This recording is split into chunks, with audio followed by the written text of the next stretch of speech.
Kasakit ng leg mo. Kailan nangyari? November pa, nung nadulas ako sa... November? November? Nung November pa. Mag-iisang taon lang ngayon. Ano, malapit na Nadulas kasi ako sa sa hagdan. Pero ma'am, hindi na yan ordinary yung stiff neck. Because ang ordinary yung stiff neck, 1 week lang. Maximum 2 weeks. Sabihin na natin, maximum 2 weeks. Parang naman yung sa leg nyo. Hindi nyo malingon, masakit, makirot. Hindi malingon masyado dito. Tapos Sige. pag nakayuko ako, parang... Parang minahagat, Oo, minahugot. oo, parang may nakatukod na dyan lahat. Sige, lingon ka nga pa kanan. Kanan. Kanan. Ayan, sige, lingon pa. Wala na, ganyan Wala na? lang. Yan na yan?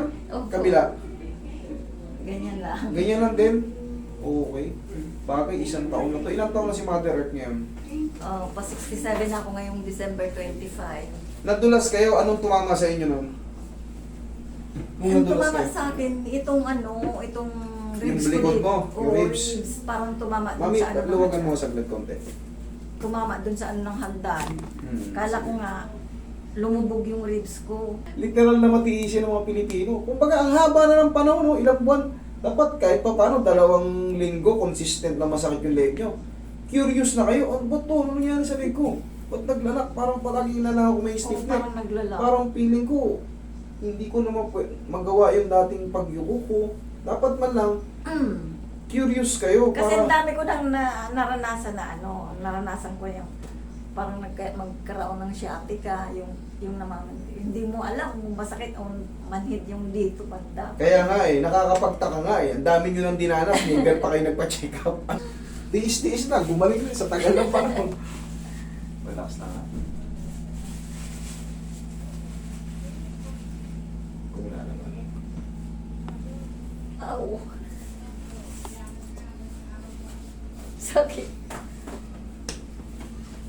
Tiis lang po. Kailangan natin itong hinatin.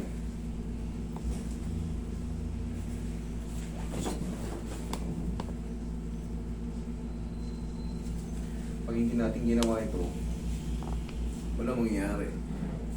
Malapit na kayo mag-isang taon. Oo nga. Ilang araw na naman? 20 ano naman ngayon? 28. 28? May 31 ba ngayon? Meron. Oo, 3 araw pa. Sige, higa ang patagilid. Wala kayong mga Sarap dito? opera, ha? Wala. Okay, sige.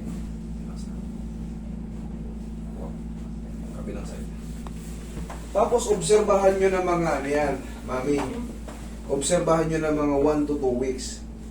Kailangan gumaan na ng gumaan yan. Actually, 3 to 4 days pa lang meron na yan eh. May pagbabago na yan.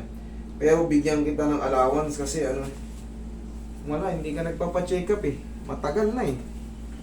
Hindi yan kasi ordinary yung yung stiff neck, hindi na ordinary stiff neck yan.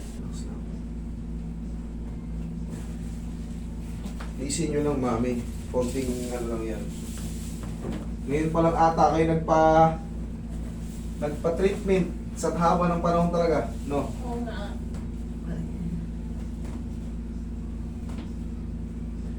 Isin nyo lang, huwag nyo lalabanan ha.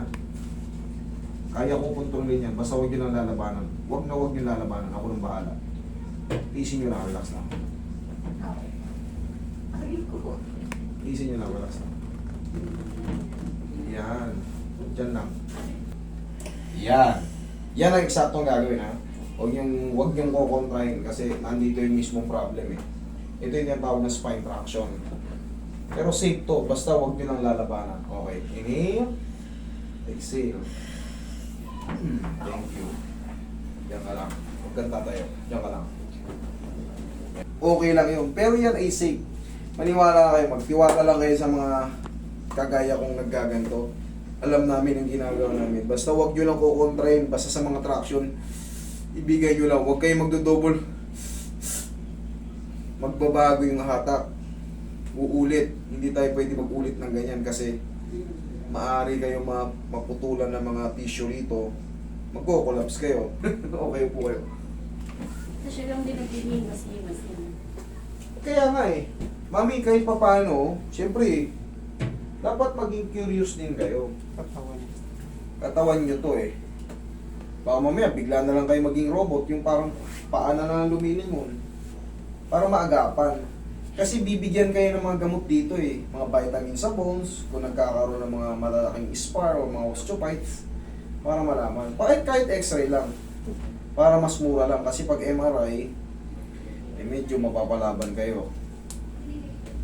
Pinakamurang MRI sa ngayon nung 2025, narinig ko yung mga nagpupunta dito, parang pinakamura na 9. Without contrast pa yon, 9,000. Pero pag with contrast, minsan umaabot ng 18. Malag ng kamay ko. O, lingon dito. Yan, kabila. O, kabilang lingon ulit. O, bumilis ng konti. Pero hindi pa siya perfect. Ngayon, try nyong tumingala. Yuko. Angat. Pare masak. Okay, wait lang. Dito, meron pa rito. O, wait lang. Malayo pa kasi yan galing. Saan galing? Bicol. Bicol. Kaya pala eh. Sinadya lang dito. Oo. Ngayon, mami, ito, obserbahan mo, gaya nga nasabi ko sa'yo, 1 to 2 weeks. Okay? Tapos, kung meron pa, pwede kayo mag-follow up sa akin kasi hindi to masisiro-siro kagad kasi out of the blue, una sa lahat, out of the blue, hindi natin alam kung ano meron dito. Pero syempre, kahit pa paano, bago ko yan simulan, ina-assess ko muna kung ano nangyayari sa kanya.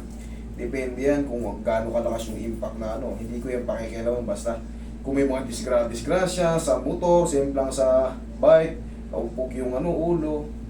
Basta depende na sa depende sa sasabihin nyo sa akin sa question and answer portion. Ba't ito masisiro-siro pero parang gagaang pa lang pakiramdam mo. Tapos pag maghihiga ka ganito, para tayo ka, ganito ang unan mo.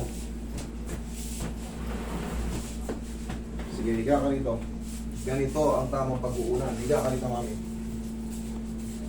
Wait lang ha, susubok ko.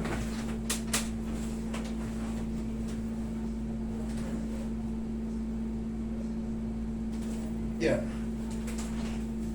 Sige. Yeah, higa ka rito. Ganito ang tamang pag-unan mo muna pansamantala. Kasi sa haba ng panahon na yan, parang stiff neck mo na yan. Taas ka konti, taas ka mo. Yan.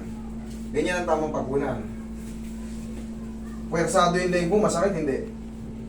Magano? Ganyan ang tamang pag-unan. Sasaluhin muna ng strong back mo yung leg mo kasi nasa leg yung problem mo, so kaya you have to depend. Kumbaga, wag mo munang puper. Kasi ang very usual na inaan natin, dito, yung dalawang patong na unan, tapos, komportable?